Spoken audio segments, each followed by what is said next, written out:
series of law of contract. Today we are going to discuss about acceptance. Okay, so in this video we are covering what is acceptance according to the Contract Act, that is section 2B. Then what are the rules regarding acceptance in this small video. So let's see. Yes, rules of acceptance.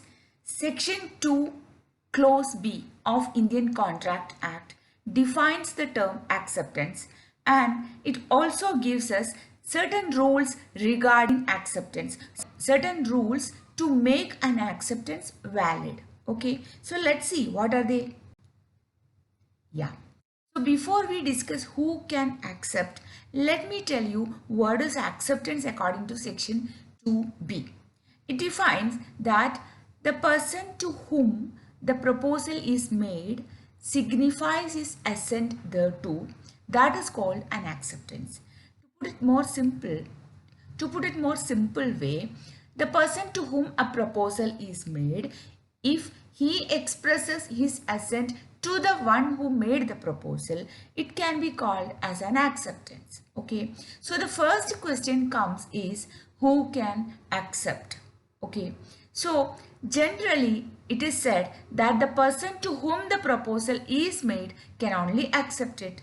But at the same time, we have already seen, I have already posted the video on proposal. I'll put the link in the description box. You can go and watch. Okay. So in that video, we have already seen that there can be different kinds of proposals or different kinds of offers. That means there is a general offer, there is a specific offer. Okay, a general offer is one which is made to the public at large. For example, a newspaper announcement or an offer made through a newspaper advertisement.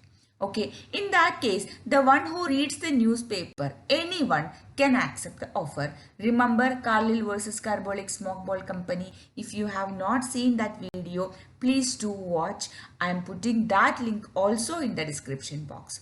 Okay, so the question is, if it is a general offer, anyone in the public can accept. But at the same time, if it is a specific offer can be two types. One made to a specific group of individuals. For example, a teacher is announcing an award for the topper in the class. That means that particular offer is made to a particular class of students, and therefore only a student of that class can accept it. That means if the offer is made to a specific group of people, only one among that group can accept. Now, if the offer is made to a specific individual, like A is making an offer to B, in that case, only to that person to whom the offer is made can accept it. Is that clear? Yes. So we have seen that if it's a general offer, anyone in the public can accept. If it is specific offer made to a particular group, any member of the group can accept it. If it is a specific offer made to only one individual, only that person can accept it. Is that clear? Now let's see. Mode of acceptance. What is a mode of acceptance? Say for example, A is making a proposal by sending an email, and in that email A is prescribing the mode of acceptance by saying that A says, if you are accepting the proposal, please do inform me by a return mail. That means A has prescribed the mode of acceptance. The mode of acceptance has to be by a return mail. Okay, so in case if the one who made the proposal prescribes a mode of acceptance, acceptance has to be made through that particular mode only. But in case if the proposer has not mentioned any mode of acceptance, any reasonable mode of acceptance will be valid, like sending a letter, sending an email, sending a message, sending a messenger, or making an oral conversation or a written conversation, anything like that. Okay. Now, But at the same time, mental acceptance will not be considered as an acceptance. Silence will never be considered as an acceptance. If it is an acceptance, the one who is accepting has to express it. Mental acceptance is not a valid acceptance. Okay. Now comes the most important aspect of acceptance, that it must be absolute and unconditional. That means the acceptance must be complete. The acceptance should be of the proposal. That means whatever conditions are there in the proposal, everything has to be accepted. You cannot attach conditions to your acceptance. Suppose if you are accepting with conditions, that will not be considered as acceptance. Rather, it will be considered as counter offer. Say for example, A is offering his car to B for 4 lakh rupees. B is accepting but he says that I am not ready to pay 4 lakh rupees. I am ready to pay 3,50,000 rupees. Here, is B making an acceptance? Not at all. B is actually making a counter offer which may or may not be accepted by A.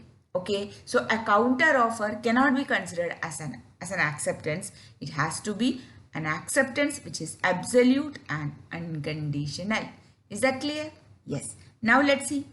Communication. Yes, like a proposal, an acceptance also must be communicated. And as long as it is not communicated, it will not be valid. It will not be considered as acceptance. And therefore, the proposer, the one who makes the proposal, can revoke, can cancel his proposal at any time before the acceptance is communicated.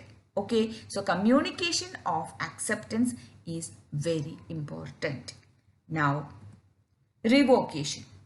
Like a proposal can be cancelled, an acceptance can also be cancelled, but at the same time, the cancellation has to be done before the acceptance reaches to the proposer.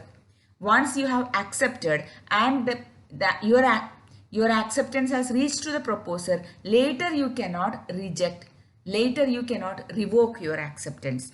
But before your acceptance reaches to the proposer, at any point of time, you can revoke or cancel the acceptance.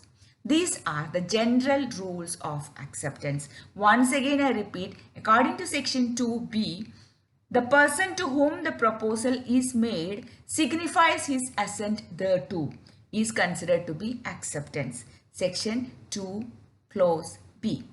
I hope it's clear to you. If you have suggestions, if you want any clarification, please make use of the comment box. I'll be happy to help.